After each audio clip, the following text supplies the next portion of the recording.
Assalamualaikum warahmatullahi wabarakatuh.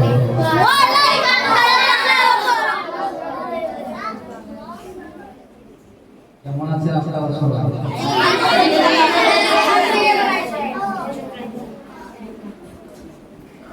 আলহামদুলিল্লাহ, আমি আল্লাহ তাআলার রহমতে ভালো আছি। যখন আশুরার দিন করণীয় ও বর্জনীয় আমল সম্পর্কে কথা বলা হবে। দু তিন মিনিট।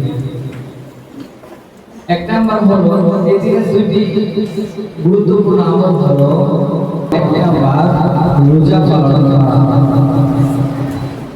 দুই নাম্বার বেশি বেশি কি করা, ইস্তিগফার করা, মহান রব্বুল আলামিনের দরবারে ক্ষমা চাওয়া।